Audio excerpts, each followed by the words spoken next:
बिस्मिल्लाहिर्रहमानिर्रहीम। अल्लाह के नाम के साथ जो रहमान है और रहीम है। उतलु मा ऊहिया इलैका मिनल किताब व अक़िमिस सलात, जो तुझ पर किताब में से वही की गई है उसे पढ़कर सुना दे या तिलावत कर दे और सलात कायम कर दे। इन्नस सलात तन्हा अनिल फहशाई वल मुनकर, बेशक सलात फहाशी और बुराई से रोकती है। वला ज़िक्रुल्लाहि अकबर, और अल्लाह का जिक्र तो सबसे बढ़ के है। वल्लाहु यअलमु मा तस्नऊन, और जो कुछ भी तुम करते हो अल्लाह उससे खूब वाकिफ है। सदक़ल्लाहुल अज़ीम। अस्सलाम वालेकुम, मैं नजम शराज और सलवा नजम आपकी खिदमत में हाजिर हैं। अलिफ टीवी की एक और सहर में आज 13वीं सहर है रमज़ान की, और मग़फ़िरत का अशरा शुरू हुए हुए 3 दिन हो गए हैं। आज तीसरी सहर है और हम पिछले 2 सहर से मग़फ़िरत और तौबा के ऊपर बात कर रहे हैं। और इसीलिए कर रहे हैं कि हमने पहले 10 दिन अल्लाह की रहमत को एंजॉय किया है। उसने रोज़ हमें अपना कलाम सुनवाया है, अहादीस सुनवाई हैं, अंबिया कराम के मुअज़्ज़े सुनवाए हैं, हमें हर एंगल से हर तरीके से समझाया है। और ये अल्लाह की रहमत होती है जब वो दुनिया में डूबे हुए, गफलत में फंसे हुए, और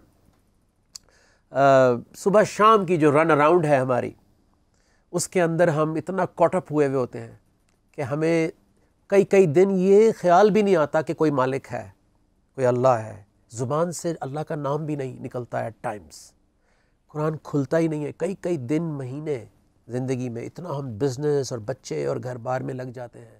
तो ये अल्लाह की रहमत ही है कि रमज़ान आया और अल्लाह ने हमें टेलीविज़न, स्मार्टफोन्स, आपके सोशल मीडिया के थ्रू अपनी बात सुनवाई।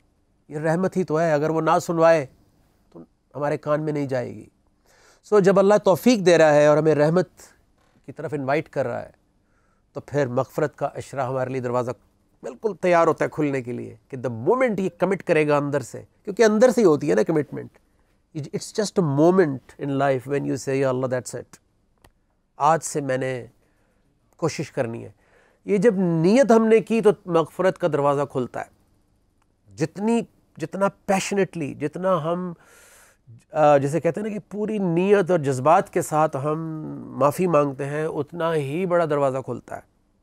कुछ पत्थर, अल्लाह कुरान में कहता है, टूटते हैं तो उसमें से पानी के कतरे निकलते हैं। कुछ पत्थर टूटते हैं तो नहरें बह जाती हैं। So it depends on a personality, आपकी नीयत पे डिपेंड करता है। कुछ लोग 10 साल से कोशिश कर रहे होते हैं और एक समझ लें कि एक हद तक पहुंचते हैं। कोई आज अल्लाह से माफ़ी मांगता है और जो 10 साल में उसने नहीं किया होता, वो एक रात में, एक दिन में अपने खुलूस की वजह से, अपनी सिंसेरिटी की वजह से वो कुछ कर जाता है। उन चीज़ों पे भी सरेंडर कर जाता है जो कोई 10 साल से सरेंडर नहीं कर पा रहा होता। सो ये सब का अपना अपना प्रोसेस है, अपना अपना जर्नी है। मौका अल्लाह सबको देता है। आज हम सलवा हमने पहले बात की मग़फ़िरत और तौबा की कि क्या फ़र्क है इनमें। बहुत सारी मिसालें दे के हमने बताया।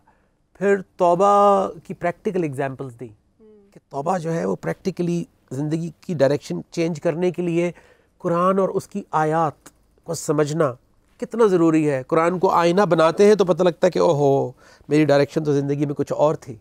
जिस तरह जब आप GPS में देखते हैं, अपने नेविगेशन में देखते हैं, तो आपको पता लगता है कि ओहो, मैंने गलत टर्न ले लिया।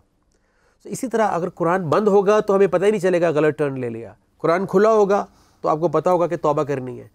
अब जब कुरान ने इंडिकेट कर दिया तौबा करनी है, तो फिर हम एक एक करके अपनी तमाम गलतियां, कोताहियां, कमज़ोरियां जो भी कुरान आइडेंटिफाई करता है, जो ब्लड रिपोर्ट आती है, जो ऑडिट में रिपोर्ट आती है, जो भी समझ लें, तो फिर हम एक एक करके उसको फोकस करते हैं कि अच्छा जी, गुस्से पे काबू पाना है।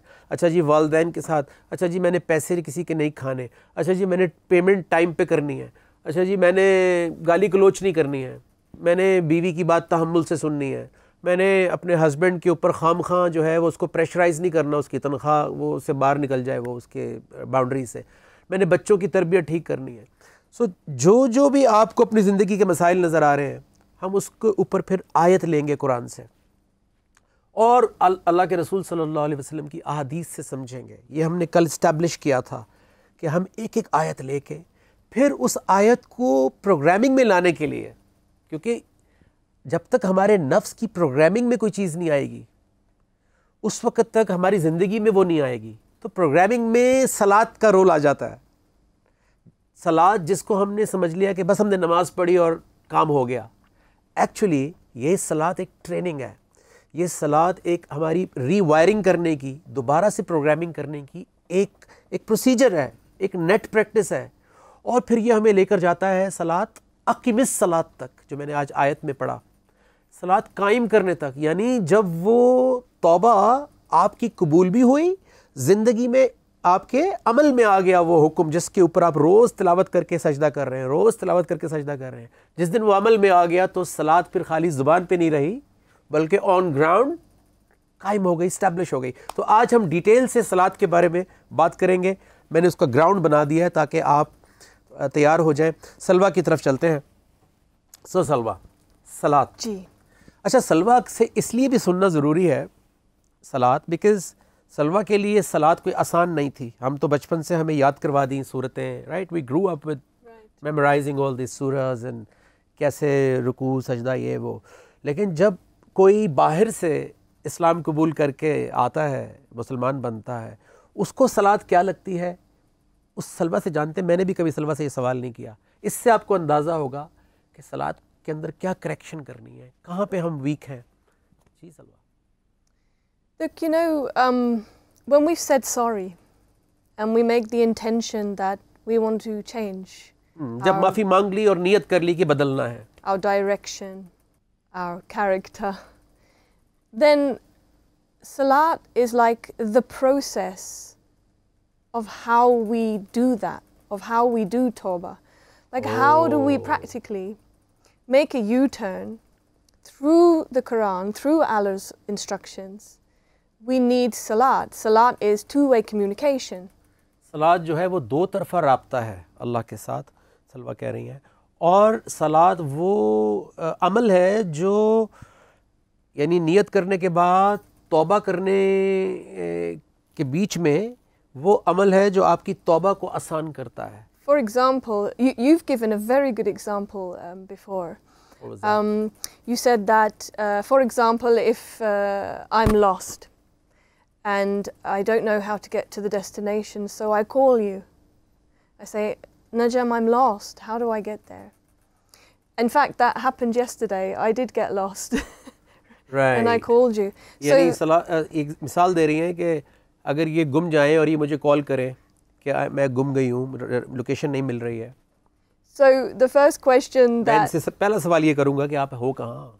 you Where are ask you? me is, where are you coming you? from? मैं लोकेशन कहाँ से बताऊँ आपको? Right. So once you know where you're standing, where you are, then ये जानना बहुत ज़रूरी है कि आप ज़िंदगी में उस वक्त खड़े हुए कहाँ हैं, जहाँ से तौबा करनी है। then you can direct me. Oh, you have to go this way. क्योंकि कभी-कभी ऐसा भी होता है, I'm adding here, कि कभी-कभी ऐसा भी होता है कि हम अल्लाह से सिंसियरली माफ़ी मांग के तौबा तो करते हैं, लेकिन हमें ये नहीं पता होता कि हम खड़े हुए कहाँ हैं। और या हो सकता है कि हम एक आध चीज़ की तौबा कर लें जबकि पीछे पूरी लिस्ट है। इसका आसान तरीका ये होता है कि एक एनालिसिस हम अपना खुद करते हैं कि मैं कितना अच्छा हूँ, कितना बुरा हूँ। तो ये वैसी बात होगी जैसे आप अपना पेपर खुद चेक कर रहे हैं, तो आप अपने आप को पासिंग मार्क्स दे ही देंगे। वो अपने आईने में हर कोई जो है ना वो अपने बेस्ट एंगल जानता है, वो खुद जो है ना वो अपने आईने में सारी शाहरुख खान है।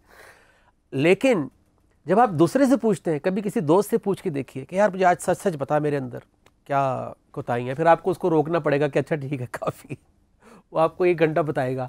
लेकिन वही चीज़ जब आप अपने लिए हम करेंगे तो 5 मिनट में ख़त्म हो जाएगा।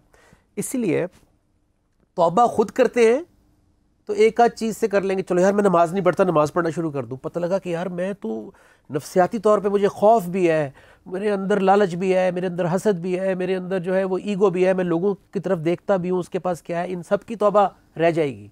खाली नमाज़ पढ़ना शुरू कर दूँगा, वो तो एक अमल है। सो कुरान की तरफ जाने का फ़ायदा ये होता है कि आपको पूरी लोकेशन पता लगेगी, और जितना ईमानदारी से जाएंगे क्योंकि अल्लाह से किस बात की शर्म और कौन सा पर्दा, वो तो सब जानता है। आप ना भी बोलें तब भी उसको पता है कि मेरे अंदर क्या है, मैं कहाँ खड़ा हुआ हूँ। तो जितनी अच्छी लोकेशन वो दे देगा आपको, उतनी अच्छी तौबा होगी। Yes, a very important thing is that we have to be honest with ourselves. हमें अपने साथ बिल्कुल ऑनेस्ट होना चाहिए, ईमानदार। Because if we are thinking, no, I'm perfect, there's nothing wrong with, I mean, none of us are perfect, really, are we? Then how are we going to, like, you go to the doctor and they say, what are your symptoms? And you're feeling really unwell. And you say, no, I don't have any symptoms. हाँ, आप doctor के पास जाके कहोगे नहीं मुझे तो कोई बीमारी नहीं है, How will they give you the medicine? वो कैसे आपकी हेल्प करेगा? तो इसका मतलब है आप डॉक्टर के पास जाके उसको चेकअप करने देते हैं। इसी तरह कुरान से बड़ा, अल्लाह से बड़ा कोई डॉक्टर नहीं है, क्योंकि वो बताएगा कि आपका नर्व्स एग्जैक्टली कहाँ पे है इस वक्त। अच्छा, फिर एक हमारे उस्ताद बड़ी अच्छी एक मिसाल देते हैं, एक बात करते हैं कि जो बोनस है ना, बोनस कि यार जैसे हम कभी कभी कहते हैं यार देखी जाएगी, वो गफूरुर रहीम है, माफ़ कर देगा। तो ये जो फीलिंग है इसको बोनस पे रखें। हम बोनस पे एग्ज़ाम नहीं देते, हम बोनस पे CSS की तैयारी नहीं करते, हम बोनस पे कोई भी इंटरव्यू की तैयारी नहीं करते, हम पूरी तैयारी करके जाते हैं। फिर उसके बाद ये होता है कि सामने वाले को तरस आ गया कि अच्छा यार चलो कोई बात नहीं, ये बड़ी एफर्ट कर रहा है। हम जब जा ही बोनस पे रहे हैं और आगे से जो है वो क़यामत वाले दिन पता चलता है कि जिस दिन तुमने कलमा पढ़ा था, जिस दिन तुमने अनाउंस किया था, उस दिन तुमने ये साइन किया था कॉन्ट्रैक्ट कि मैं दुनिया के अंदर अलम बरदार होऊंगा दीन का, मैं इंसानियत के सामने एक मिसाल बनूंगा, तुमने ये साइन किया था। तो उस दिन मेरे पास कोई चॉइस नहीं है तौबा की, उस दिन सिर्फ रिज़ल्ट सुनाया जाएगा कि आप फेल हो गए। सब बजाय कि मुझे वो रिज़ल्ट मिले, मैं आज अपना ऑडिट कर लेता हूँ कि या अल्लाह मुझे आज बता दे। हज़रत उमर इब्न ख़त्ताब रदी अल्लाह अन्हु का कौल है कि अपना हिसाब कर लो इससे पहले कि अल्लाह हिसाब करे। सो जब अल्लाह हिसाब कर रहे हैं फिर रिज़ल्ट है। आज मैं हिसाब कर लेता हूँ, तो हिसाब कैसे करूँगा? क्योंकि किताब वही है जिसके ऊपर क़यामत वाले दिन हिसाब होना है। It's the same book, text book change नहीं हो रही। सो इसीलिए कुरान हिदायत के लिए है, क्योंकि आज हम अपना हिसाब कर लेते हैं उससे। आज नो पेन, आज हम जो है वो बच जाएंगे उस अजियत से, उस तकलीफ़ से जो पूरी ज़िंदगी हम पहले भुगतेंगे। Depression, anxiety, over thinking, expectations, और फिर उसके बाद आखिरत में भी पता लग रहा है कि आपने जो है वो टाइम वेस्ट कर दिया। तो उससे बेहतर है कि एक दफ़ा आज अल्लाह के सामने अपने आप को ओपनली पेश कर दें कि अल्लाह जो भी अंदर है, जो ऑडिट है, बता दें क्या क्या ठीक करना है। और हो सकता है कि बहुत सारी अच्छाइयाँ जिसको आप नहीं गिन रहे, जिसके ऊपर आप शुक्र नहीं कर रहे अल्लाह का, क्योंकि माशरा आपको कुछ और दिखा रहा है कि तुम ऐसे हो, तुम ऐसे हो, तुम्हारे पास ये नहीं है, ये नहीं है, ये नहीं है। हो सकता है अल्लाह इतनी सारी अच्छाइयाँ आपको आपके अंदर बता दे जो आपको दुनिया नहीं बता रही, और आपको सुकून आए कि शुक्र है कि मेरे पास ये चीज़ें अल्लाह ने ओके कर दी हैं। और आयत मिलने के बाद, वो मैं हमेशा मिसाल देता हूँ जो अपने उस्ताद से सुनी हमने, कि वो जो बचपन में जो वो ऐड आता था तिब्बत सुनो का कि गोरे नू काले नू गोरा कर दे ते गोरे नू चन वर्गा। सो हमारी बुराइयों को वो बेहतर करके ठीक कर देगा, और जो पहले से अच्छाइयाँ हैं उसको वो चन वर्गा कर देगा, यानी वो और पॉलिश हो जाएंगी। तो इसलिए आज ऑडिट करना बेहतर है बजाय के हम क़यामत वाले दिन ऑडिट करवाएं। You know, we can always get through to Allah. We can always get through to Allah. That हमेशा direction अल्लाह तक पहुँच सकते हैं। of communication that way. The problem is, can Allah always get through to us? यानी हम तो हमेशा अल्लाह तक पहुँच सकते हैं क्योंकि वो समीउन अलीम है, लेकिन अल्लाह हम तक कैसे पहुँचेंगे उसके लिए हमें कुरान खोलना पड़ेगा। हज़रत अली रज़ी अल्लाह अन्हु फरमाते हैं कि जब मैं अल्लाह से बात करना चाहता हूँ तो मैं नमाज के लिए खड़ा हो जाता हूँ, और जब मैं चाहता हूँ कि अल्लाह मुझसे बात करें तो मैं कुरान खोल लेता हूँ। और इसी को टू वे कम्युनिकेशन कहा जाता है। और आज जो मैंने आयत तिलावत की है, जब हम ब्रेक से वापस आएंगे क्योंकि एक ब्रेक का वक्त हुआ चाहता है, सो हम उस आयत पर बात करेंगे। उस आयत में अल्लाह ने अपने नबी सल्लल्लाहु अलैहि वसल्लम को पूरी सलात का हुक्म भी दिया और सलात की स्पिरिट बताई है कि सलात कैसे कायम करनी है। और इसी को अगर आज हम पकड़ लेते हैं, क्योंकि ये फ़र्ज़ भी है और सुन्नत भी है, तो जब तक उसी तरीके से हम सलात पर नहीं आएंगे जो अल्लाह के रसूल को अल्लाह ने बताई है, तब तक हमारी ज़िंदगी में वो तब्दीली नहीं आएगी जो हम देखना चाहते हैं। इसीलिए आज पूरा पाकिस्तान नमाज़ पढ़ रहा है, लेकिन तब्दीली क्यों नहीं आ रही है? आज 2 बिलियन मुसलमान नमाज़ पढ़ रहे हैं, लेकिन हम वहाँ क्यों नहीं हैं? जहाँ वो छोड़ कर गए थे, इसके ऊपर बात करेंगे इंशाल्लाह, and you will like that because it's now or never and it's never too late. जब भी समझ में आ जाए वहीं से कौम खड़ी हो जाती है। कहीं मत जाइए, मैं और सलवा आपका इंतज़ार करें, जल्दी से वापस आएंगे एक छोटी सी ब्रेक के बाद। अस्सलाम वालेकुम। मेरे मौला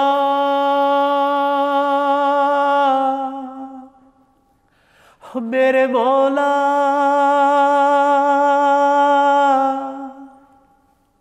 हो मेरे मौला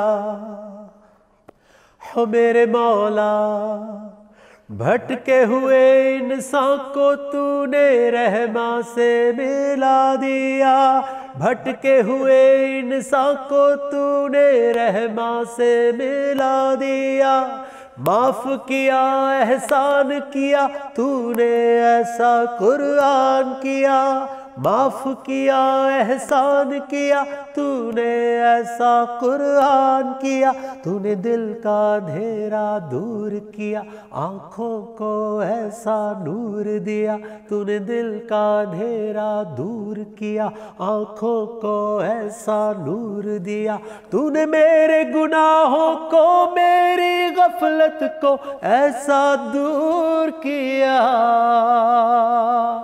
मैं तेरा शुक्र करूं मौला, मैं तेरा जिक्र करूं मौला, मैं तेरा शुक्र करूं मौला, मैं तेरा जिक्र करूं मौला, हो मेरे मौला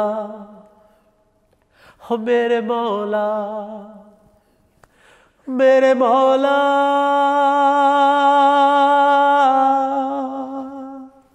मेरे मौला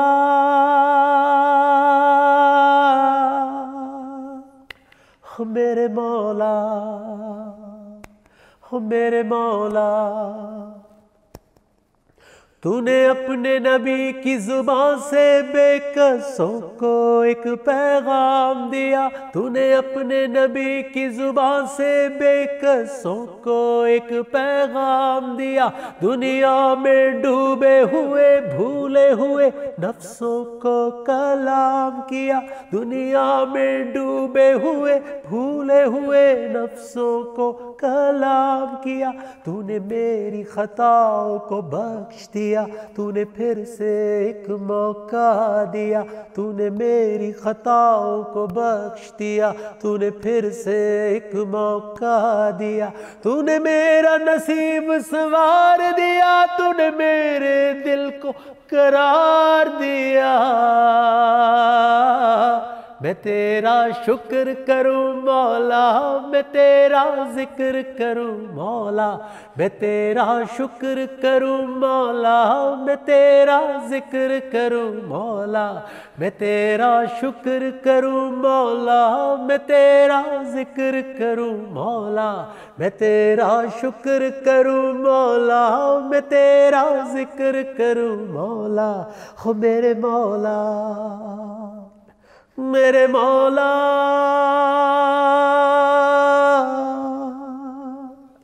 हो मेरे मौला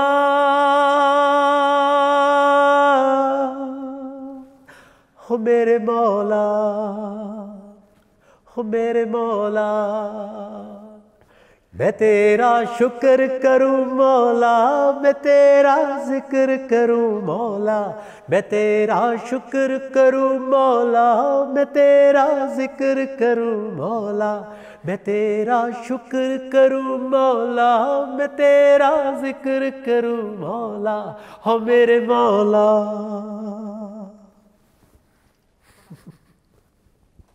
Beautiful. I love this one. It's very, very nice. It's very close to my heart. मेरे दिल के बहुत करीब है ये कलाम, मैं तेरा शुक्र करूं मौला, मैं तेरा जिक्र करूं मौला। तो हम ब्रेक पे जाने से पहले बात कर रहे थे कि जो मैंने आज तिलावत की है, सलात का जो हुक्म दिया अल्लाह ने अपने नबी सल्लल्लाहु अलैहि वसल्लम को, वो जो पूरी स्पिरिट और जो रूह है उस सलात की, उसके ऊपर थोड़ी सी मैं चाहता हूँ हम बात करें, ताकि हम अपनी अपनी सलात को चेक करें। सलात पे बात करना इसलिए ज़रूरी है, हालांकि हम सबको नमाज़ तो पढ़नी आती है, लेकिन सलात कायम कैसे होती है और सलात है क्या। हम में से मैं गारंटी से ये बात कह सकता हूँ कि जितने भी लोग इस वक्त देख रहे हैं, सुन रहे हैं, हम में से अक्सरियत ने सलात कुरान से नहीं ली, हमने सलात अल्लाह के रसूल सल्लल्लाहु अलैहि वसल्लम की जो अहादीस हैं, जो उनकी जो तरीक़ा है कि उनकी जो एक्चुअल सलात है, हमने वो नहीं ली, बल्कि हमने अपने माँ बाप से सलात ली है, और हमारे माँ बाप ने अपने माँ बाप से सलात ली है, और उनके माँ बाप ने उनके माँ बाप से सलात ली है। सो यूँ ये नस्ल दर नस्ल हमें घर से नमाज़ पढ़नी सिखाई गई है। और मुझे भी बचपन में मुझे याद है कि अर्लीस्ट मेमोरी में मैं क़ज़ाएँ पढ़ रहा होता था, और मुझे बड़ा शौक़ था। वही 3-4 सूरतें जो याद हम बचपन में 30वां पारा जो याद करते हैं सब, राइट, और जो हमें वो याद करवाया जाता है, पहला कलमा तैयब, और उसके बाद फिर हम जो है वो ऐसे करके याद करते हैं। सो हम सब का एक ही तरीक़ाकार है, हर घर में या कहीं पे हम मस्जिद में जाते हैं, कहीं पे मौलाना साहब घर आते। सो लेकिन बेसिकली एजुकेशन का तरीका यही है। तो अर्लीस्ट मेमोरी में मुझे याद आता है कि वो मैं खड़ा होके सूरह फातिहा, उसके बाद कुल हुवल्लाहु अहद, इन्ना अतैना कल कौसर, और औज़ु बिरब्बिन नास, कुल औज़ु बिरब्बिल फलक, ये जो बचपन की याद की हुई हैं। लेकिन हुआ ये कि हम वही जो 5 साल वाली नमाज जो याद करवाई थी, हम उसी के साथ 50 पे चले गए, उसके अंदर कोई तब्दीली नहीं आई। बाकी ज़िंदगी में हर चीज़ तब्दील हो गई। एप्पल से हम डॉक्टरेट पे चले गए, हम एप्पल से जो है वो बिजनेसेस करने शुरू कर दिए, वर्ल्ड ट्रैवलिंग शुरू कर दी, मुख्तलिफ फील्ड्स में चले गए, लॉयर बन गए, जज बन गए, जनरल बन गए, पॉलिटिशियन बन गए। हम हर चीज़ इम्प्रूव हो गई, ज़ुबानें डिफरेंट सीख लीं, अंग्रेज़ी सीख गए, ये सीख गए, वो सीख गए, अरबिक सीख गए। लेकिन वो जो अल्लाह के साथ जो एक सलात का जो राब्ता था, जिसके ऊपर हमारा दीन खड़ा हुआ है, यानी सुतून है, तो वो वहीं की वहीं रह गई, वो उसके अंदर कोई इम्प्रूवमेंट नहीं हुई। और हमने ना ही कभी हमने उसको रिव्यू किया, ना सोचा। और फिर ज़िंदगी के जितने भी मसाइल थे, जैसे मुझे याद है यूनिवर्सिटी के ज़माने में जब मैं अर्ली 20s में था, तब मुझे पहली दफ़ा एहसास हुआ था कि यार ये मैं नमाज तो पढ़ रहा हूँ, लेकिन मेरी बुराइयाँ तो नहीं दूर हो रही। क्योंकि ये जो मैंने आयत पढ़ी थी, इसमें अल्लाह ताला कह रहे हैं इन्न सलात तन्हा अनिल फ़ाशाई वल मुनकर, सलात जो है फाशिर बुराई से रोकती है। तो फिर क्यों नहीं रोक रही? हमें क्यों नहीं रोक रही? माशरे को क्यों नहीं रोक रही? क्यों हम हर किस्म की बुराई के अंदर आज मुसलमान हैं? हम पीछे हैं, ना टेक्नोलॉजी में आगे, ना रिसर्च में आगे, ना अदल इंसाफ के सिस्टम में सबसे आगे, ना हाइजीन में सबसे आगे, ना किसी चीज़ में। तो ये सलात हमें जो अल्लाह के साथ राब्ता है, तो फिर ये हमें क्या दे रही है और क्या हम मिस कर रहे हैं? और ये जो सवाब हम ले रहे हैं, ये सवाब नज़र क्यों नहीं आ रहा ज़िंदगी में? You know, for me, I never grew up with any of this tradition. I had no idea of any of that stuff.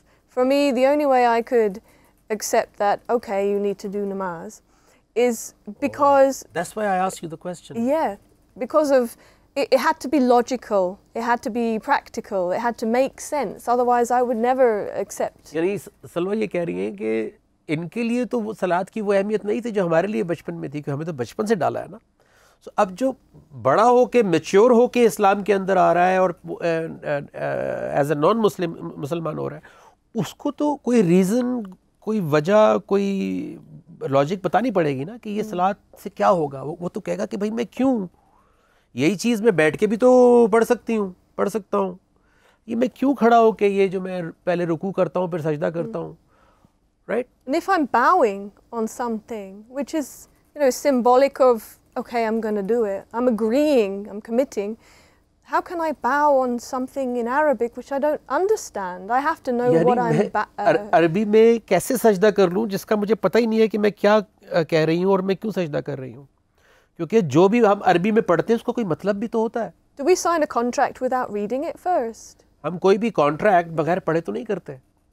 We have to understand everything that we do. या सुबह से शाम तक हम कोई भी ऐसी बात बोलते हो किसी को जिसका मतलब हमें ना पता हो, लेकिन अल्लाह के सामने आके हम अरबी में ही अल्लाह के साथ बात करना शुरू कर देते हैं। Otherwise, हमें पता भी नहीं होता कि हम क्यों कह रहे हैं। It just becomes a ritual.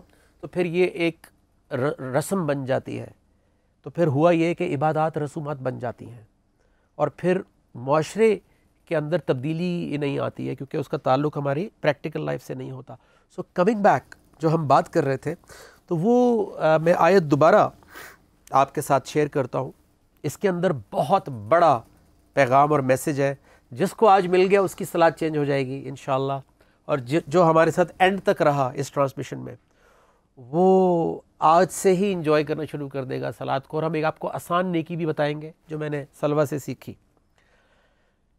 उतलू मा उहिया इलैका मिनल किताब, अल्लाह ताला हुक्म दे रहे हैं अपने नबी सल्लल्लाहु अलैहि वसल्लम को कि तिलावत कर दीजिए जो हमने वही की है आपकी तरफ, जिब्राइल अलैहिस्सलाम जो लेकर आए हैं उसको, वही को तिलावत करें।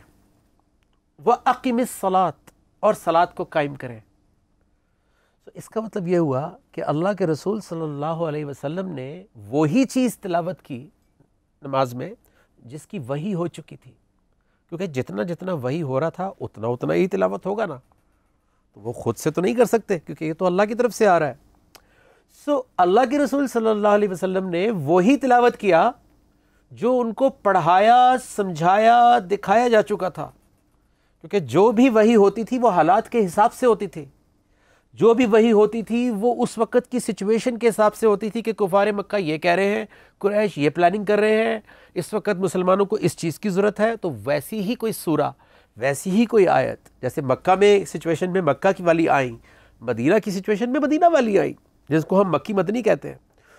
सो इसका मतलब है जो भी तिलावत किया जा रहा था सलात में, वो पहले असहाबा कराम को समझाया जाता होगा कि ये हुक्म आया है, आज से शराब दिस इज़ इट, या जो भी ग़ीबत का हुक्म आ गया है, गुमान का हुक्म आ गया है, तजस्सुस का हुक्म आ गया है, इकट्ठे मिलकर अपने आप को मजबूत करने का हुक्म आ गया है, जो भी हुक्म आ रहा है, तो पहले असहाबा को अपडेट किया जाता होगा, वो उस पर ईमान लाते होंगे, एग्री करते होंगे, समेना व अताना कहते होंगे कि हमने सुन लिया और हम अतात करेंगे, और फिर सब खड़े होकर उसके ऊपर कमिटमेंट करते होंगे और रुकू करते होंगे और फिर सजदा करते होंगे, जो कि कुरान में लिखा हुआ है। मैं आपको वो आयत भी दिखाऊंगा जहाँ पे सब मिलके सजदा करते हैं और रो भी रहे होते हैं, आंखों से आंसू गिर रहे होते हैं, हमारे नहीं गिर रहे हैं।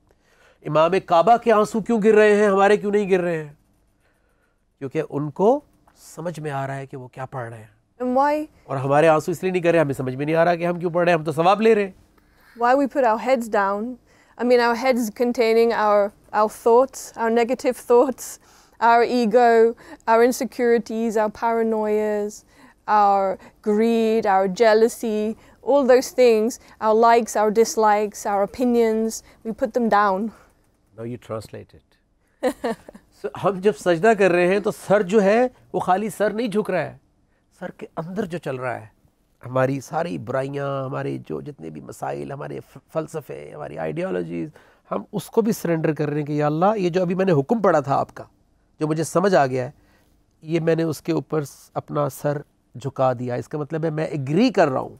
सजदे का मतलब होता है एक्सेप्टेंस। मैं ये एग्री कर रहा हूँ, मैं ये साइन कर रहा हूँ, मैं अपने आप को झुका रहा हूँ कि जो आपने अभी हुक्म दिया है इसके ऊपर मेरे अपने ख्यालात ज़ीरो हो गए आज से। और सुबहान रब्बी आला। और फिर हम तारीफ़ करते हैं कि आप पाक हैं। इसका मतलब मुझे बात समझ में आ गई है। सो जो तुझ पर किताब में से वही की गई है उसे तिलावत कर दे, उसे पढ़ के सुना दे। वह अकीमिस सलात, और सलात को कायम कर दे। इसमें कोई शक नहीं कि सलात बेहयाई और बुराई से रोकती है। तो वो क्यों रोक रही है? वो इसलिए रोक रही है कि आपको हुक्म समझ में आ गया है और आपने उसके ऊपर रुकू और सजदा कर दिया है। अब वो आपको रोक रही है। मिसाल देता हूँ आपको, बड़ी अच्छी और बड़ी सिंपल मिसाल है। आपकी मोहल्ले की मस्जिद है जहाँ पे आप रोज़ जाते हैं, राइट? जुम्मे में भी जाते हैं। सो जुम्मे वाले दिन सब आ गए सलात पे। उसका काउंसलर भी आ गया इलाके का, या वहाँ पे जो भी MP MN है वो भी आ गया, सब्ज़ी वाला भी खड़ा है, रिक्शे वाला भी खड़ा है, दुकान वाला भी खड़ा है, जो ज़ख़ीरा अंदोज़ी करता है वो भी खड़ा है, राइट? हर माशरे में हर तरह के लोग होते हैं। अब इमाम साहब ने नियत वो मुक्तदी ने पढ़ी और फिर अल्लाहु अकबर, सब ने नियत बांध ली, शुरू हो गई। सूरह फातिहा पढ़ी। सूरह फातिहा के बाद इमाम साहब ने, मैं आपको एक छोटी सी मिसाल दे देता हूँ, उससे सलात आपको बिल्कुल क्लियर आ जाएगी। हम एक डेमोन्स्ट्रेशन दे देते हैं, एक रकत की डेमोन्स्ट्रेशन, और फिर आपको वाज़े हो जाएगा कि हमारी सलात में से क्या क्या मिसिंग है। और मैं आपसे ये वादा करता हूँ अल्लाह को हाज़िर नाज़िर जान के, कि जिस दिन हमारी मोहल्ले की मसाजिद में, हमारी जामा मसाजिद में, हमारे मुल्क की मसाजिद में हम ये वाली सलात ले आए जो अल्लाह के रसूल सल्लल्लाहु अलैहि वसल्लम वाली सलात है, असहाबा कराम वाली सलात है, जो कि मैं बारहा उलमाए कराम से कह चुका हूँ, उनको इंटरव्यूज़ में, रमज़ान ट्रांसमिशंस में मैं उनको रिक्वेस्ट करता हूँ, जिस इस्लामिक सेंटर में दुनिया में जाता हूँ वहाँ पे मैं इसके ऊपर बात करता हूँ कि जिस दिन हम ये वाली सलात अपनी मसाजिद में ले आए, मैं ये अल्लाह को हाजिर नर जान के आपको गारंटी देता हूँ कि हमारी ज़िंदगियों में उसी दिन से फ़र्क पड़ना शुरू हो जाएगा। हमारे पाँव जो है वो काँपेंगे मस्जिद से बाहर निकलते हुए कि हम क्या वादा करके आए हैं। जिस तरह हम जुमे के बाद निकलते हैं बाहर तो क्या हमारे पाँव काँप रहे होते हैं? क्या हम अंदर से लरज़ रहे होते हैं कि हम ये वादा करके आए हैं? हम तो बड़ा खुशी खुशी बाहर निकलते हैं कि हमने सवाब ले लिया, हमने फ़र्ज़ पूरा कर दिया, बट एक्चुअली हम अंदर कोई वादा करके आए होते हैं। और जिस दिन इमाम ये बताना शुरू कर देंगे कि आपने ये इस हुक्म पे सजदा किया है आज, उस दिन कुछ ना कुछ थोड़ी बहुत, अगर मेरे जैसे एक गुनाहगार इंसान के अंदर वो वाला एहसास जाग सकता है तो एक से एक अच्छे और नेक लोग हैं माशरे के अंदर। तो मिसाल के तौर पे इमाम साहब ने, हम सब खड़े हुए और इमाम साहब ने सूरह फातिहा के बाद ये आयत तिलावत कर दी, वला ताकुलू अम्वालकुम बैनकुम बिल बातिल व तुदलू बिहा इलल हुक्कामी लिताकुलू फरीक़म मिन अम्वालिन नास बिल इस्मी व अंतुम तालमून। अल्लाहु अकबर। इन्हें 3 दफ़ा, किसी ने 5 दफ़ा, किसी ने 7 दफ़ा पढ़ा। फिर समी अल्लाहु लिमन हमिदा, अल्लाह ने मेरी हमद सुन ली। अल्लाहु अकबर, सजदे में चले गए। सुभान रब्बी अल आला, सुभान रब्बी अल आला, सबने पढ़ा। उसके बाद वो दूसरी रकत में चले गए। दूसरी रकत में फिर तिलावत की और उसके बाद उन्होंने पढ़ दी कि इन्नल लदीना फर्रक़ू दीनहुम वकानु शियन लस्त मिनहुम फी शैइन इन्नमा अम्रुहुम इलल्लाहि थुम्मा युनब्बिहुम बिमा कानू यफ़अलून। अल्लाहु अकबर, सुभान रब्बियल अज़ीम, सुभान रब्बियल अज़ीम, समी अल्लाहु लिमन हमिदा, फिर अल्लाहु अकबर, सजदे में गए और उसके बाद सलाम फेरा, जुमे की नमाज हो गई। अब क्या पढ़ा? अब इमाम साहब ने बताया पूरी मस्जिद को कि जी पहली रकत में जैसे पहले खुतबा हुआ था, उसके बाद सलाम फेरने के बाद दुआ से पहले या दुआ के बाद इमाम साहब ने कहा जी कि आज हमने ये वाली पहली रकत में आयत पढ़ी। वो क्या थी कि आपस में एक दूसरे के अमवाल ना हक ना खा जाया करो और ना ही उनके अमवाल में से कुछ हिस्सा बतरीक गुनाह खा जाने की नीयत से अमवाल के मुतालिक हुकाम के पास रिश्वत पेश किया करो। इसका मतलब है कि ना मैं लेन देन में, क्योंकि अगर मैंने किसी को माल कम दिया पैसे लेके तो भी मैं उसका हक खा गया, या मैंने पैसे पूरे नहीं दिए, या मैंने बदनीयती के साथ डंडी मार दी, या मैंने रिश्वत दी कि मेरा काम हो जाए। इसको आप हज़ार तरीके से माशरे के अंदर रिलेट कर सकते हैं कि किस तरह हम नाहक कर सकते हैं किसी के साथ। कब्ज़ा कर लिया किसी के प्लॉट पे, किसी की प्रॉपर्टी हमने जो है वो ज़बरदस्ती ले ली, चोरी कर ली, डाका डाल दिया, कुछ भी, तो हमने सजदा कर दिया अल्लाह के सामने, सब ने मिल के, पूरी सोसाइटी ने, कि आज के बाद नहीं। उसके बाद दूसरी रकत में हमने अल्लाह से वादा किया कि अल्लाह ताला कहते हैं कि जिन्होंने भी अपने दीन में तफरका डाल लिया है, यानी अल्लाह का दीन तो कायम है, अल्लाह और उसके रसूल सल्लल्लाहु अलैहि वसल्लम का कुरान और हदीस में दीन तो कायम है, लेकिन हमने उससे तफरका करके अपनी मर्ज़ी का दीन बना लिया, अपनी मर्ज़ी का सिलेक्टिव तौर तरीके बना लिए, और फिर उसके ऊपर हमने अपने अपने अपने अपने अपने जो है वो ग्रुप्स भी बना लिए, और फिर फ़िरका वारियत शुरू कर दी, एक दूसरे को काफिर मुशरिक कह के हमने मारना झगड़ना शुरू कर दिया बजाय एजुकेट करने के। तो अल्लाह ताला ने हुक्म दिया कि तेरा उनसे कोई ताल्लुक़ नहीं है, अपने आप को फ़िरका वारियत से बचाओ, सब भाई भाई हैं। सो हमने उस पर भी सजदा कर दिया। अब जब सजदा कर दिया तो सलाम भी फेर लिया, तो उसके बाद जब हम मस्जिद से बाहर आए, सो मस्जिद से बाहर आके फिर हम कैसे वो कर सकते हैं जिसका हम सजदा कराएं हैं अंदर, इसके आगे हम दोबारा डिटेल से बात करेंगे जब हम एक ब्रेक के बाद वापस आएंगे, और एक आसान सी नेकी भी आपको बताएंगे और आपसे सवाल भी पूछेंगे हमेशा की तरह। कहीं मत जाइए, एक छोटी सी ब्रेक के बाद दोबारा मिलते हैं। अस्सलाम वालेकुम जी, वेलकम बैक। मैं नजम शराज और सलवा नजम आपका इंतज़ार कर रहे थे, और आपको ब्रेक पे जाने से पहले एक छोटी सी डेमोन्स्ट्रेशन दी सलात की, सिर्फ इसलिए कि हमें थोड़ी सी एक पिक्चर क्लियर हो कि हम जो अल्लाह के रसूल सल्लल्लाहु अलैहि वसल्लम और असहाबा कराम ने जो सलात कायम की, वो समझ में ये आती है। यानी अब मैं इस नतीजे पे पहुंचा हूँ अपने, यानी 20-21 साल जो गुज़रे हैं इसके साथ, इस सफ़र में, कि सलात के 3 हिस्से हैं। जो आपको भी अब समझ में आ रही होगी, कि पहला हिस्सा वो है कि जब आपको समझ में आ रही है कि करना क्या है। जैसे अल्लाह के रसूल सल्लल्लाहु अलैहि वसल्लम को पहले वही हो रही है, समझाया जा रहा है हालात के हिसाब से, फिर उसके बाद उन्होंने आगे बताया, समझाया, फिर सब ने मिल के सेकेंड स्टेप अनाउंस किया एज अ सोसाइटी। सो पहले समझाना, पढ़ना, समझना, अपने आप को चेक करना कि मैंने किस चीज़ के ऊपर काम करना है, मुआशरे को किस चीज़ की ज़रूरत है। भाई सवाल और जवाब, टू वे, दो तरफा राब्ता है ये। सो मुआशरे को आज किस चीज़ की ज़रूरत है, मुझे किस चीज़ की ज़रूरत है, राइट।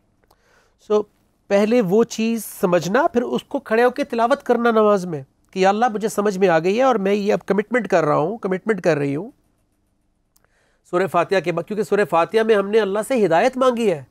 लेट्स नॉट फॉरगेट, सूरह फातिहा को समझना बहुत ज़रूरी है। किसी दिन हम पूरा एपिसोड करेंगे सूरह फातिहा पर, कि हमने सूरह फातिहा जो पूरी एप्लीकेशन दी है, हमने अल्लाह की तारीफ़ किया है और बहुत कुछ कहा है कि हम आपके ग़ुलाम हैं, आपसे ताउन चाहिए। हमने मांगी क्या चीज़ है? हमने सीधा रास्ता मांगा है, हमें गाइडेंस मांगी है। हमने कहा है कि मुझे इनाम वालों का रास्ता चाहिए, जिस पे सबसे कामयाब तरीन लोग गुजरे हैं, जिस रास्ते से, मुझे वो रास्ता बताएं, उस रास्ते से बचाएं जिससे आप नाराज़ हैं जिनसे और जो गुमराह हो गए हैं। सो जब हमने वो मांगा है तो उसका जवाब मुझे पहले बताया गया है, समझाया गया है कुरान के ज़रिए। और नमाज में खड़े होके जो सेकंड स्टेप है, मैंने वही हुक्म रिपीट किया है कि मुझे समझ में आ गई है। और फिर तीसरा स्टेप आ जाता है, जब सेकंड स्टेप हो गया, आपने सजदा कर दिया जिस हुक्म पे। तो अभी जो हमने आपको डेमोन्स्ट्रेशन दी कि हमने पहली रकत में अल्लाह से वादा किया सजदे में जाके कि आज के बाद किसी का माल नाहक नहीं खाएंगे, चाहे वो किसी की पेमेंट हो, किसी का कर्ज देना था या किसी को माल पूरा नहीं दिया, या मैंने किसी को रिश्वत दे के कब्ज़ा कर लिया, किसी को साथ मिला लिया, हुक्काम को साथ मिला के कोई मैंने किसी का हक छीन लिया, चाहे वो गवर्नमेंट हो, चाहे वो प्रॉपर्टी हो, चाहे वो ज़मीन हो, कुछ भी हो। तो इस सब से अल्लाह ने मना कर दिया और मैंने सजदा कर दिया, पूरी सोसाइटी ने सजदा कर दिया, सब्ज़ी वाले से लेके प्राइम मिनिस्टर तक। दूसरी रकत में हमने कहा हम फ़िरका वारियत नहीं करेंगे, हम ग्रुप्स बना के एक दूसरे को जो है वो कत्ल व गारत और लड़ाई झगड़ा नहीं करेंगे, क्योंकि वो भी फसाद है। सो दोनों अहकामात पे हमने सजदा कर दिया। तो दो स्टेप्स हो गए। पहले स्टेप में हमें समझ में आया कुरान, दूसरे स्टेप में हमने खड़े होकर एज अ सोसाइटी अनाउंस कर दिया या अकेले घर में अनाउंस कर दिया। अब तीसरा स्टेप क्या है कि जब मस्जिद से बाहर आए और बाहर निकलते ही जाके वो अपना उसने दुकान खोली, जज आके बैठा, हाँ जी केस लेकर आए सामने, और जज को पता है कि ये गलत प्लीड हो रहा है और उसको भी फ़ोन आए हुए हैं, जज को भी फ़ोन आए हुए हैं, और सब्ज़ी वाला भी देख रहा है कि मैंने टमाटर जो है वो सुराख वाले नीचे ऊपर रखे हुए हैं, अच्छे वाले नीचे छुपाए हुए हैं। अब जैसे ही उसने वो डाले तकड़ी में तो उसको याद आई आयत कि अरे यार मैं तो सजदा करके आया हूँ। तो फिर उसने कहा कि नहीं यार अब नहीं, अल्लाह राज़िक है, मालिक है, जब मैं सजदा कर आया हूँ तो फिर देखी जाएगी, सही माल दो, सही रेट दो। मार्केट में जो है वो इतना है, 150 का फ़र्ज़ करें 200 का टमाटर है, मैं 300 का बेच रहा हूँ, नहीं यार जो सही जायज़ बनता मैं वो लूँगा। इसी तरह जज ने कहा कि ऐसी की तैसी देखी जाएगी, अल्लाह को जवाब देना है। जज ने सही फैसला सुना दिया, नहीं मैं भी सजदा करके आया हूँ। इसी तरह सब ने अपना अपना अपना अपना अपना अपनी जगह के ऊपर डिलीवर कर दिया जो सजदा करके आए थे। तो सलात कायम भी हो गई, और इन्ना सलात तन्हा अनिल फ़ाहिशाइ वल मुनकर, सलात ने हमें फ़ाहिश और बुराई से रोक दिया, पूरे माशरे को भी और इंडिविजुअल को भी।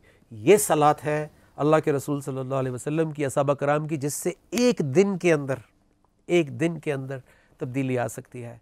अल्लाह हमें तौफीक दे कि हम ये वाली सलात अपने माशरे के अंदर ले आएँ। और जब तक माशरे में नहीं आती, आपको और मुझे अपने घर में ये वाली सलात प्रैक्टिस करने से कोई नहीं रोक सकता। क्योंकि मैंने पहली दफ़ा बड़े होने के बाद, मैच्योरिटी के बाद, जब समझ के सलात पढ़ी तो मैंने वालदैन वाले हुक्म के ऊपर मैंने आयत याद करके सजदा किया था कि आज के बाद वालदैन के साथ हुस्न सलूक करना है। आर्गुमेंट भी अगर नौबत आएगी तो वो भी तमीज़ के दायरे में और अच्छे वर्ड्स के साथ करने हैं। तो अल्लाह ने मेरी रिलेशनशिप मेरे वालदैन के साथ बेहतर कर दी। सलात ने मुझे बचा लिया आयत याद करने से। और सलवा से मैंने जो सीखा, आज मैं आपको वो आसान नेकी के तौर पे बता रहा हूँ, जो कि आप अपने घर में, अपने बेडरूम में, अपने लाउंज में प्रैक्टिस कर सकते हैं। मस्जिद नबवी में भी आप गौर करें, काबा में भी आप गौर करें, जब तरावी हो रही होती है तो पीछे किसी ने कुरान खोला हुआ होता है। क्योंकि इंसान है, अगर कहीं कोई वर्ड भूल गए, पीछे वाला भी को भी एकदम याद नहीं आया, हालांकि वो भी फ़र्ज़ करें पीछे हाफिज़ खड़ा हुआ है, तो एक ने कुरान खोला हुआ है जो फॉलो कर रहा है साथ साथ, तो वो फ़ौरन पढ़ देगा, तो वो वहीं से दोबारा जोड़ देंगे। सो सलवा से मैंने ये चीज़ सीखी, जब सलवा सलात की प्रैक्टिस कर रही थी तो ज़ाहिर है इनको अरबी तो याद नहीं थी जो हमने बचपन से एक याद किया हुआ था। सो ये कुरान खोल के सामने टेबल पे रख लेती थी और उसके बाद देख देख के कि जहाँ अरबी भूली वहाँ पे देख लिया। और उससे मैंने ये चीज़ सीख ली कि यार जब आप नई आयत याद करते हैं और आपको उस वक्त आयत कच्ची पक्की है तो आप देख के पढ़ लें, कम से कम आप समझ के तो रुकू कर रहे होंगे, कम से कम आप समझ के तो सजदा कर रहे होंगे। और आई गारंटी यू कि 2, 3, 4 नमाज़ों के बाद जब वो रिपीट करेंगे आपको by in the end of the day इशा तक आपको वो आयत याद हो चुकी होगी। छोटी छोटी सी आयतें जो रोज़मर्रा की हमारी डेली लाइफ की हैं। और जब आप 1, 1.5 महीना, 2 महीने, 4 महीने एक आयत को याद करेंगे तो वो आयत आपके लिए कुल हुवल्लाहु अहद बन जाएगी। जैसे ऑटो पे होती है ना कि हमारा दिमाग कहीं है मैच की तरफ कि इंडिया पाकिस्तान का मैच शुरू होने वाला है लेकिन टाइम हो गया है मगरिब का, तो आपका दिमाग उधर है लेकिन ज़ुबान से निकल रहा है कुल हुवल्लाहु अहद। तो इस तरह ऑटो पर आ जाएगी आपकी ये आयत भी जो आपको एक्चुअली ज़िंदगी के अंदर हेल्प भी कर रही होंगी, आपके लाइफ से रिलेट भी हो रही होंगी। Salwa, what would you like to say on this? How did you develop this habit? You know, namaz it's been really helpful for me for my issues. For example, speech. So always saying the best speech. Allah says in the Quran, Surah 17 Al-Araf, ayat 53, that you should do asan baat, right? And that we should speak straightforward. ऐसन बात किया करो, best बात किया करो, अच्छे तरीके से बात किया करो. Because the tongue is one of the biggest weapons and causes of destruction in the world. ज़ुबान जो है वो असल वजह है फ़साद की, और बहुत सारे मामलात जो ख़राब हो जाते हैं उसमें ज़ुबान और चॉइस ऑफ वर्ड का बड़ा चक्कर होता है, और इसकी हमने बड़ी प्राइस पे की है, मैंने भी बहुत प्राइस पे की है इसकी. And elsewhere in the Quran, Allah is saying also about speech, speak straightforward to the point, because I tend to talk too much. So this is my personal issue, one of. So for that reason, I chose these specific ayats. तो सलवा अपनी life से मिसाल दे रही है कि इन्होंने जिन आयात के साथ सलात प्रैक्टिस करना शुरू की थी, उसमें से एक था कि अच्छी स्पीच, और दूसरा था कि स्ट्रेट फॉरवर्ड बात, टू द पॉइंट बात. उसका मतलब ये नहीं है कि बदतमीज़ी, लेकिन घुमा फिरा के, जैसे मिसाल के तौर पे हम बड़े मुरव्वत वाले लोग हैं पाकिस्तानी, हम डायरेक्ट नो नहीं करते, हम कहते हैं जी ठीक है हो जाएगा. अच्छा, लेकिन हालांकि वो नहीं कर सकते हम काम, बजाय कि हम बड़े पोलाइटली कह दें कि जी सॉरी ये नहीं हो पाएगा, या ये नहीं हो सकता, या मेरे पास पैसे नहीं हैं. लेकिन कमिट करके या मुरव्वत में ओके कह के बाद में जो है वो किसी को चक्कर लगवाना या घुमा फिरा देना, या बाद में जाके एंड में कहना कि जी वो नहीं हो सका, जी जी जी हो जाएगा, आप फिक्र ना करें, कोई मसला ही नहीं है जी हो जाएगा. आप किसी ने आपसे पूछा जी ये 2 दिन में काम हो जाएगा, हाँ जी हो जाएगा इंशाल्लाह, क्योंकि आपको काम चाहिए था. अब आपने वो काम ले लिया, अब आप वो 2 दिन की बजाय अब आप 1 हफ्ता गुजर गया, और सामने वाले की हो सकता है कि आगे कमिटमेंट्स हों, उसकी आगे पूरी लाइफ उससे डिस्टर्ब हो जाए. सो उससे बेहतर है, अल्लाह ताला कहते हैं या अय्युहल्लज़ीना आमनु तक़ुल्लाह, ऐ वो लोगों जो ईमान लाए हो अल्लाह से तकवा इख्तियार करो, वक़ूलू क़ौलन सदीदा, और सीधी सीधी बात करो. हाँ, वो एक ऐसा तरीके से बेस्ट वे में. सीधी बात का मतलब ये नहीं है कि आप जो है वो बिल्कुल जिसे कहते हैं ना कि वो आप जो मुंह में आए बोल दो, बल्कि उसको बड़े अच्छे तरीके से आप सामने वाले तक स्ट्रेट फॉरवर्ड बात कर दें. So namaz is a really good way, a really good tool for memorizing ayats. You're kind of programming it in 5 times a day, so many times, so many rakats, the same ayats. यानी नमाज एक बहुत ही अच्छा ज़रिया है जो आपको आयात याद भी करवाता है और आपको हर रोज़ फिज़िकली सजदा भी करवाता है. क्योंकि देखें, एक चीज़ मैंने अभी नमाज़ पढ़ने से पहले ही आयत पढ़ भी ली और कमिटमेंट भी कर ली, तो सलात का आगाज़ तो यहीं से हो गया है. लेकिन जब आप फिज़िकली खड़े होके अपनी बॉडी को झुकाते हैं तो उसकी बड़ी वैल्यू होती है. And then when you go about in your day and you're in a situation where you feel like saying something bad or talking too much. आपको याद आती है जब आप मुआशरे में जाते हैं और जिस हुक्म पे आप सजदा करके आए होते हैं, फ़र्ज़ करें आप गीबत वाली आयत पे सजदा करके गए हैं और दोस्तों के बीच में बैठते एकदम गीबत शुरू हो गई, तो आपको अंदर से होगा कि यार मैं अभी मैंने सजदा किया है इसके ऊपर, तो अब मैं कैसे, फिर आप कहते हो छोड़ो यार, मट्टी डालो, कोई और बात करो यार. So that ayat comes in your mind. That's zikr, actually. You remember that ayat and you're like, okay, zip it. तो हम एक ब्रेक पे जाने वाले हैं. ब्रेक के ये बहुत बड़ा सब्जेक्ट है मेरे अजीज़ भाइयों बहनों. हम जब वापस आएंगे तो फिर मज़ीद सलात के और डिफरेंट एस्पेक्ट्स पे बात करेंगे. अभी बहुत कुछ है. अभी जो मैंने तिलावत की थी आयत, अभी तो वही पूरी नहीं हुई, अभी वो आधी हुई है. इन्नस सलाती तन्हा अनिल फ़ाशाई वल मुनकर अभी यहाँ तक पहुँची है. अभी वला ज़िक्रुल्लाहु अकबर तो आना है. तो हम एक ब्रेक पे जा रहे हैं. ब्रेक के बाद जब वापस आएंगे सो हम मज़ीद बात करेंगे. लेकिन एक सवाल छोड़ के जा रहा हूँ आपके पास. आसान नेकी तो हमने बता दी कि आप अपने बेडरूम में, अपने लाउंज में किताब खोल के भी आयत याद करने के लिए, पक्की करने के लिए पढ़ सकते हैं.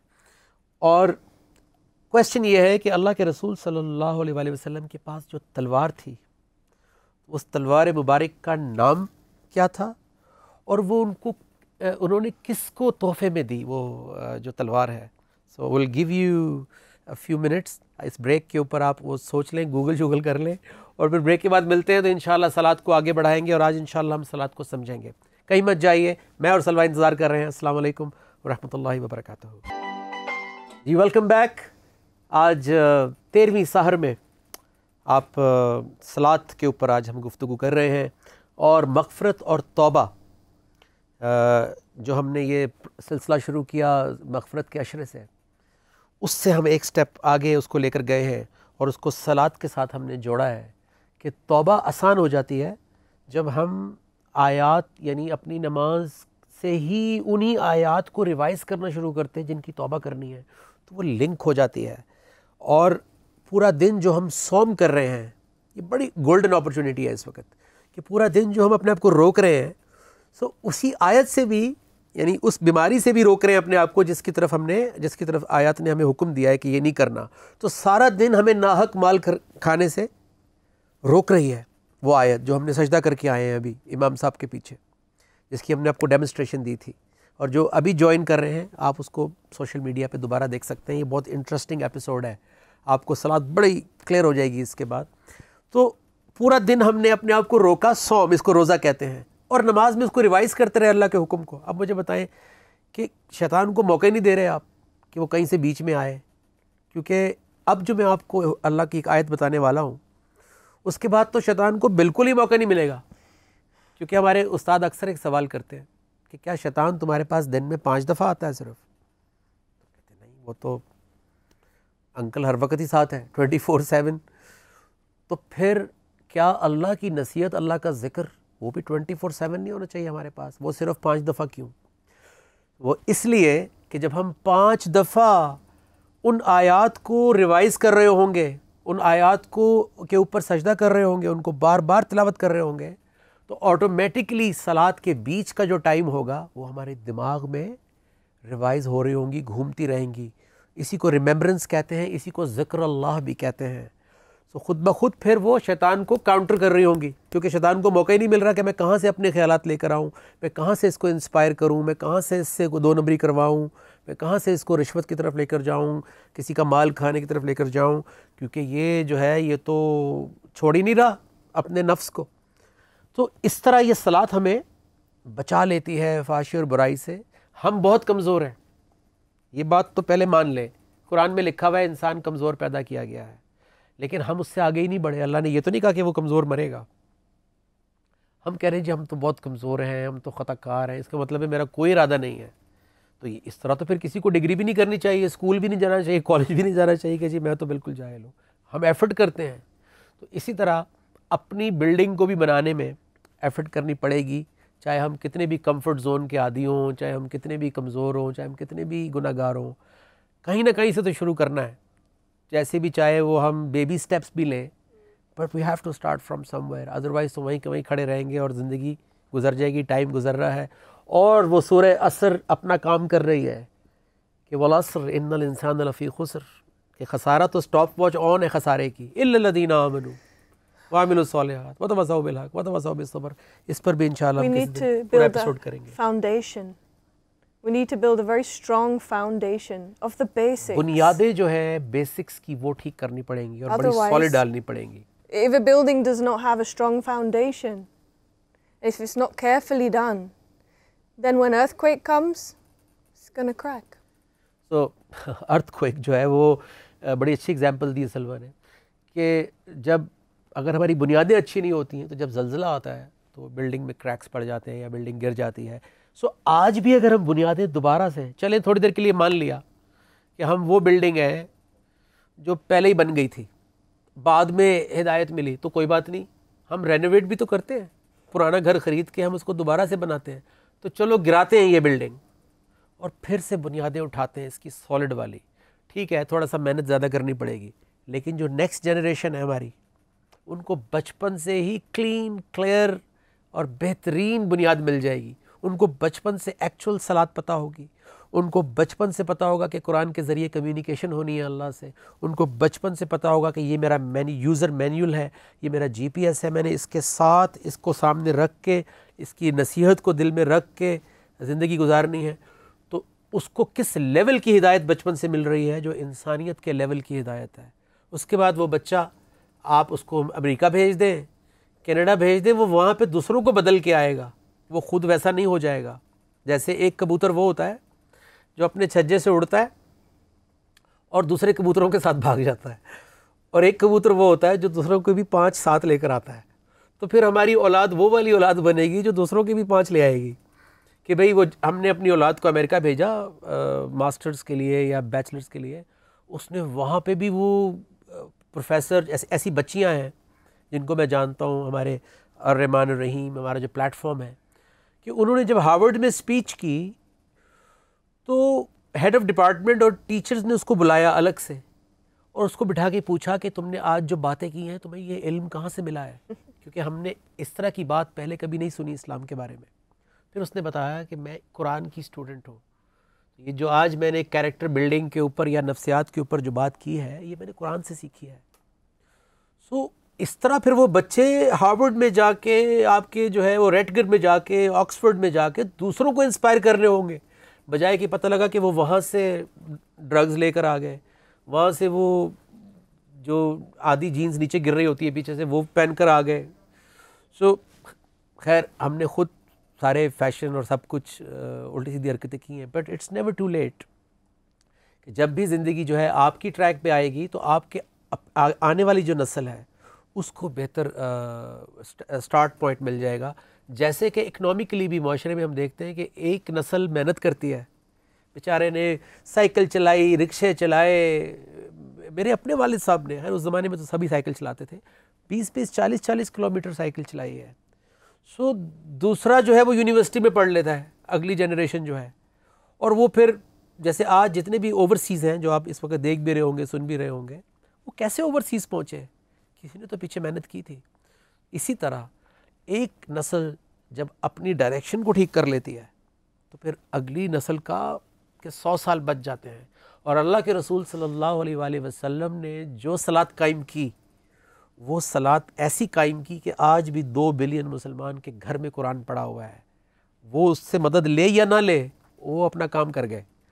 सो आज अगर आप और हम ये वाला स्टैंड लेते हैं और अपनी डायरेक्शन को ठीक करते हैं तो हमारी आने वाली पता नहीं कितनी नस्लें जो हैं वो उनकी डायरेक्शन बन जाएगी. और वो बहुत सारी फॉल्स स्टैंडर्ड्स से, डबल स्टैंडर्ड्स से, बहुत सारी लानतें जो रसूमात और ट्रेडिशंस की सूरत में, जिसमें बहुत सारी औरतें, बहुत सारी बच्चियां बेचारी घर बैठी रह जाती हैं, बहुत सारे लोग जो हैं वो उनके हुकूक उनको नहीं मिल पाते, अदल इंसाफ नहीं मिल पाता, कई जनरेशन गुजर जाती हैं, उनके केसेस की बारियाँ ही नहीं आती. तो बहुत कुछ जो है वो संवर जाएगा अगर एक जनरेशन स्टैंड ले लेगी तो. Salwa, what would you like to say? I'm thinking,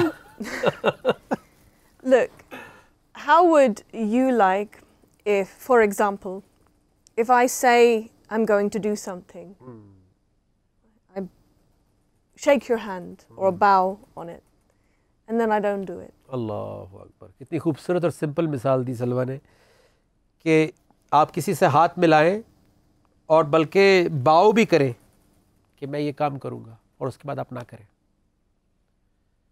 तो हम अल्लाह के सामने ऐसा कैसे कर सकते हैं? And it's for our benefit if we do it. Allah doesn't need us to do it. It's if you follow this, even just one ayat, like the best speech we mentioned earlier, it's me who will benefit from that, because I'll be saved from an argument or hurt feelings, or it's my benefit. अब मैंने सलवा की बात से मुझे याद आया कि जब मैंने पहली दफ़ा अपनी वालदा को बताई कि अल्लाह ताला ये कह रहे हैं, तो उन्होंने सर पे ऐसे हाथ रखा और कहा कि वो जो मैंने पूरी ज़िंदगी जो पढ़ी है नमाज़ें, उनका क्या होगा? तो मैंने वालदा से कहा कि देखें, हम पढ़ के सब्र करना सीख रहे हैं कि सब्र क्या चीज़ है, शुक्र क्या चीज़ है। आपने पूरी ज़िंदगी सब्र किया है, तो आपको आज अगर कुरान आप समझ रही हैं तो कुरान कंफर्म कर देगा वो तमाम अच्छाइयाँ जो आपने पूरी ज़िंदगी की हैं। हम पढ़ के करना सीख रहे हैं सब्र, आप ऑलरेडी सब्र प्रैक्टिकली करती आ रही हैं, क्योंकि ये जो जनरेशन है जिनकी मैं बात कर रहा हूँ, मेरी वालदा या आपके बुज़ुर्ग, ये वो जनरेशन है जो उन ट्रेन्स में आए हैं इंडिया से, जो सारी ट्रेन्स कटी हुई आती थी, स्पेशल ट्रेन्स, कोई राजस्थान से आया है, कोई कहाँ से, कुछ इस साइड पर थे, जैसे मेरी वालिद की फैमिली इस साइड पर थे। फिर ये वो लोग हैं जो अल्लाह के नाम पर आए हैं।